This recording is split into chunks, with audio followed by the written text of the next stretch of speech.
किसी जमाने में एक चोर था। वह बड़ा ही चतुर था। लोगों का कहना था कि वह आदमी की आंखों का काजल तक उड़ा सकता था। एक दिन उस चोर ने सोचा कि जब तक वह राजधानी में नहीं जाएगा और अपना कर्तव्य नहीं दिखाएगा, तब तक चोरों के बीच उसकी धाक नहीं जमेगी। यह सोचकर वह राजधानी की ओर रवाना हुआ और वहां पहुंचकर उसने यह देखने के लिए नगर का चक्कर लगाया कि कहाँ क्या कर सकता है। उसने तय किया कि राजा के महल से अपना काम शुरू करेगा। राजा ने रात दिन महल की रखवाली के लिए बहुत से सिपाही तैनात कर रखे थे। बिना पकड़े गए परिंदे भी महल में घुस नहीं सकता था। महल में एक बहुत बड़ी घंटी लगी थी जो दिन रात का समय बताने के लिए घंटी बजाती रहती थी। चोर ने लोहे की कुछ कीलें इकट्ठी की और जब रात को घंटी ने 12 बजाए तो घंटे की हर आवाज के साथ वह महल की दीवार पर एक एक कील ठोकता गया। इस तरह बिना शोर किए उसने दीवार में 12 कीलें लगा दी। फिर उन्हें पकड़ पकड़ कर वह ऊपर चढ़ गया और महल में दाखिल हो गया। इसके बाद वह खजाने में गया और वहां से हीरे चुरा लाया। अगले दिन जब चोरी का पता लगा तो मंत्रियों ने राजा को इसकी खबर दी। राजा बड़ा हैरान और नाराज हुआ। उसने मंत्रियों को आज्ञा दी कि शहर की सड़कों पर गश्त करने के लिए सिपाहियों की संख्या दुगनी कर दी जाए और अगर रात के समय किसी को घूमते हुए पाया जाए तो उसे चोर समझकर गिरफ्तार कर लिया जाए। जिस समय दरबार में यह ऐलान हो रहा था, एक नागरिक के भेष में चोर भी मौजूद था। उसे सारी योजना की एक एक बात का पता चल गया। उसे फौरन यह भी मालूम हो गया कि कौन से 26 सिपाही शहर में गश्त के लिए चुने गए हैं।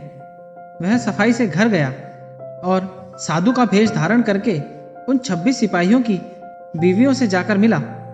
उनमें से हर एक इस बात के लिए उत्सुक थी कि उसके पति ही चोर को पकड़ें और राजा से इनाम लें।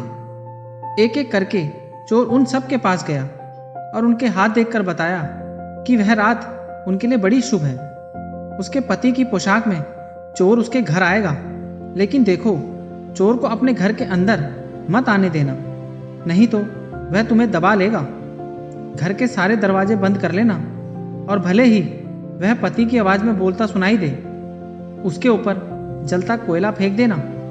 इसका नतीजा यह होगा, चोर पकड़ में आ जाएगा। सारी स्त्रियां रात को चोर के आगमन के लिए तैयार हो गई। अपने पतियों को उन्होंने इसकी जानकारी नहीं दी। इस बीच पति अपने गश्त पर चले गए और सवेरे 4 बजे तक पहरा देते रहे। हालांकि अभी अंधेरा था, लेकिन उन्हें उस समय तक इधर उधर कोई भी दिखाई नहीं दिया। तो उन्होंने सोचा कि उस रात को चोर नहीं आएगा। यह सोचकर उन्होंने अपने घर चले जाने का फैसला किया। जैसे ही वह घर पहुंचे, स्त्रियों को संदेह हुआ और उन्होंने चोर की बताई कार्यवाही शुरू कर दी।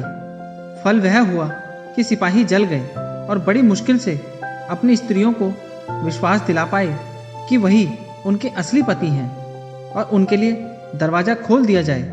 सारे पतियों के जल जाने के कारण उन्हें अस्पताल में ले जाया गया। दूसरे दिन राजा दरबार में आए तो उन्हें सारा हाल सुनाया गया। सुनकर राजा को बहुत चिंता हुई और उसने कोतवाल को आदेश दिया कि वह स्वयं जाकर चोर को पकड़े। उस रात कोतवाल ने तैयार होकर पहरा देना शुरू किया। जब वह गली में जा रहा था तो चोर ने जवाब दिया, मैं चोर हूं। कोतवाल समझा कि लड़की उसके साथ मजाक कर रही है। उसने कहा, मजाक छोड़ो, अगर तुम चोर हो तो मेरे साथ आओ, मैं तुम्हें कांट में डाल दूंगा।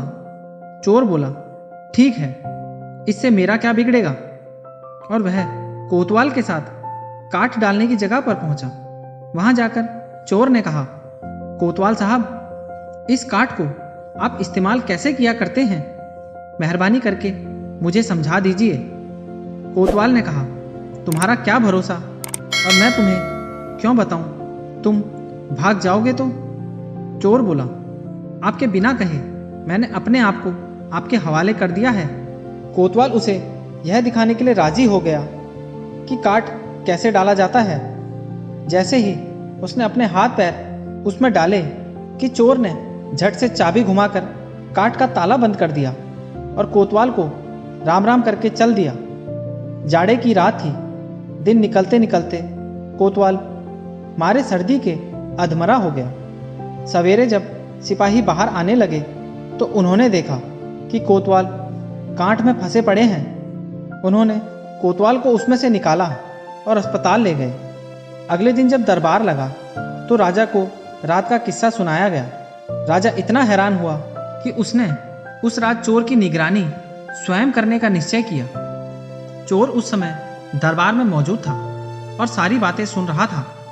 रात होने पर उसने साधु का भेष बनाया और नगर के सिरे पर एक पेड़ के नीचे धुनी जलाकर बैठ गया। राजा ने गश्त शुरू की और 2 बार साधु के सामने से गुजरा। तीसरी बार जब वह उधर आया तो उसने साधु से पूछा, क्या इधर से किसी अजनबी आदमी को जाते उन्होंने देखा है? साधु ने जवाब दिया कि वह तो अपने ध्यान में लगा था। अगर उसके पास से कोई निकला भी होगा तो उसे पता नहीं। यदि आप चाहें तो मेरे पास बैठ जाइए और देखते रहिए कि कोई आता जाता है या नहीं। यह सुनकर राजा के दिमाग में एक बात आई और उसने फौरन तय किया कि साधु उसकी पोशाक पहनकर शहर में चक्कर लगाए और वह साधु के कपड़े पहनकर वहां चोर की तलाश में बैठे। आपस में 2-3 बार इनकार करने के बाद आखिर चोर राजा की बात मानने को राजी हो गया और उन्होंने आपस में कपड़े बदल लिए। चोर तत्काल राजा के घोड़े पर सवार होकर महल में पहुंचा और राजा के सोने के कमरे में जाकर आराम से सो गया। बेचारा राजा साधु बना चोर को पकड़ने के लिए इंतजार करता रहा। सवेरे के कोई 4 बजने आए।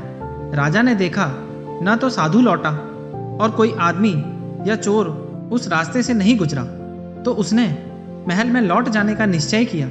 लेकिन जब वह महल के फाटक तक पहुंचा तो संतरियों ने सोचा, राजा तो पहले ही आ चुके हैं, हो ना हो यह चोर है जो राजा बनकर महल में घुसना चाहता है। उन्होंने राजा को पकड़ लिया और काल कोठरी में डाल दिया। राजा ने शोर मचाया पर किसी ने भी उसकी बात नहीं सुनी। दिन का उजाला होने पर काल कोठरी का पहरा देने वाले संतरी ने राजा का चेहरा पहचान लिया और मारे डर के थर थर कांपने लगा। वह राजा के पैरों में गिर पड़ा। राजा ने सारे सिपाहियों को बुलाया और महल में गया। उधर चोर जो रात भर राजा के रूप में महल में सोया था, सूरज की पहली किरण फूटते ही राजा की पोशाक में उसी घोड़े पर रफू चक्कर हो गया। अगले दिन जब राजा अपने दरबार में पहुंचा तो बहुत हताश था।